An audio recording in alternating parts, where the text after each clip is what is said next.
Hello बच्चों, आप सबका स्वागत है। पिछले क्लास से हम दीवानों की हस्ती इस कविता के बारे में देख रहे हैं।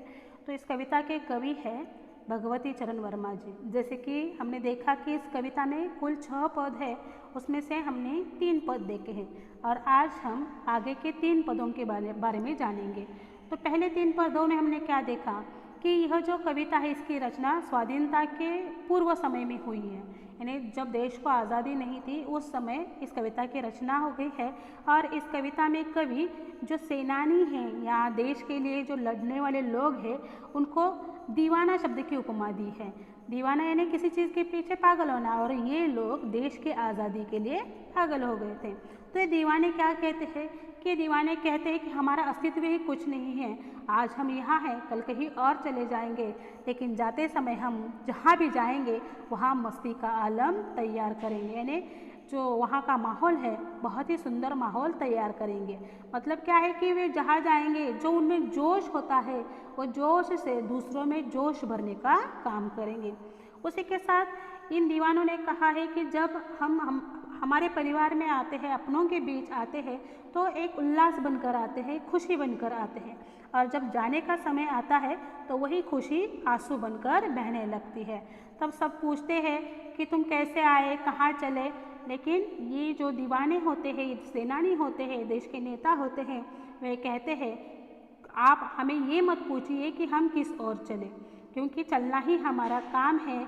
और जब ये जाते हैं तब अपनी कुछ यादें अपने लोगों को देकर जाते हैं, कुछ अपने लोगों की यादें अपने साथ लेकर जाते हैं। यहाँ तक हमने देखा था कि ये दीवाने कैसे आगे बढ़ रहे हैं। तो आगे देखते हैं कि कवि इन दीवानों के माध्यम से और हमें क्या बताना चाहते हैं। दो बात कही दो बात सुनी, कुछ हंसे फिर कुछ रोए, छककर सुख दुखों के घूंटों को हम एक भाव से पिए चले। मतलब क्या है, ये जो सेनानी है वे कहते हैं कि जब हम हमारे परिवार के बीच आते हैं तो हम एक दूसरे से बहुत बातें करते, दो बात अपनी सुनते हैं, दो बात उनकी सुनते हैं, और कुछ हंसते हैं कुछ रोते हैं। यानी जो बातें होती है उन पर हमें हंसी आती है, कुछ बातें ऐसी होती है जिन पर हमें रोना भी आता है।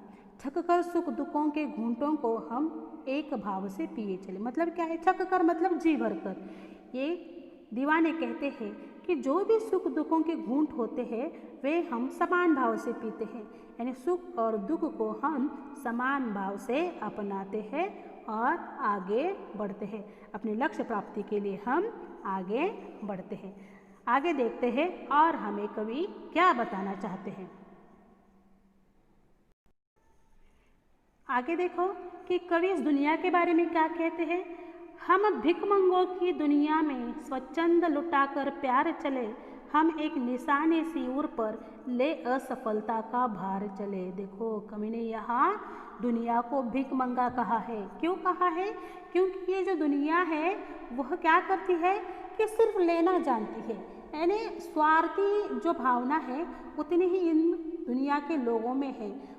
जो हम स्वच्छंद प्यार इन पर लुटाते हैं, यानी प्यार के बदले में प्यार चाहते हैं, वह नहीं देते, यानी सिर्फ लेना ही यह दुनिया जानती है। और इस कारण एक असफलता का भार हमारे ऊपर है और उस असफलता के भार को लेकर हम आगे बढ़ रहे हैं। आगे देखो और क्या कहना चाहते हैं कवि।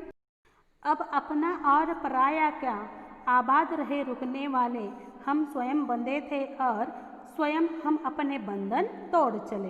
तो यहाँ ये जो सेनानी है वे क्या कहना चाहते हैं कि ये स्वार्थी दुनिया है, ये सिर्फ लेना जानती है, लेकिन यहाँ अपना और पराया क्या, सब कुछ अपने ही है। सब जो हमारा जीवन है वो सिर्फ देश के लिए है और हमें देश के आज़ादी के लिए आगे बढ़ना है, हमारे लक्ष्य प्राप्ति के लिए हमें आगे बढ़ना है। लेकिन जो पीछे रहते हैं वे सलामत रहे। हमने ही स्वयं को इस बंधन में बांधा था और सारे बंधन तोड़कर हम हमारे लक्ष्य प्राप्ति के लिए आगे बढ़ रहे हैं। तो इसी के साथ ये जो दीवाने होते हैं वो लोगों को संदेश देना चाहते हैं, बताना चाहते हैं कि हम तो आगे जा रहे हैं, अब जो पीछे रहने वाले लोग हैं उनका काम है, उनका कर्तव्य है कि हमारे देश की रक्षा करना और इस देश को सुरक्षित आगे बढ़ाना। तो यहाँ पर हमने देखा कि जो देश के जो सेनानी होते हैं उनका जीवन कैसा होता है, वह इतनी समस्याओं से गुजरते हैं फिर भी वह कैसे मस्त मौला आलम में जीते हैं, अपनों के बीच कैसे आते हैं, खुशी बनकर आते हैं, आंसू बनकर कैसे बहते हैं, जो अपने साथ यादें लेकर उन यादों के सहारे आगे बढ़ते हैं। लेकिन वे कहते हैं कि हम दुनिया को प्यार देना चाहते हैं, बदले में सिर्फ उनसे प्यार चाहते हैं। लेकिन ये भिखमंगी दुनिया सिर्फ लेना जानती है, देना बिल्कुल नहीं। और ये जो दीवाने होते हैं वे हम पर एक जिम्मेदारी देकर जाते हैं कि हम तो आगे बढ़ रहे हैं लक्ष्य प्राप्ति के लिए, हम तो उसे प्राप्त करेंगे, लेकिन जो पीछे रहते हैं उनका कर्तव्य है कि इस देश की सुरक्षा करना। तो यहाँ तक हमारी ये कविता पूरी हो जाती है। इस वीडियो को आपको देखना है और कविता पठन करनी है। धन्यवाद।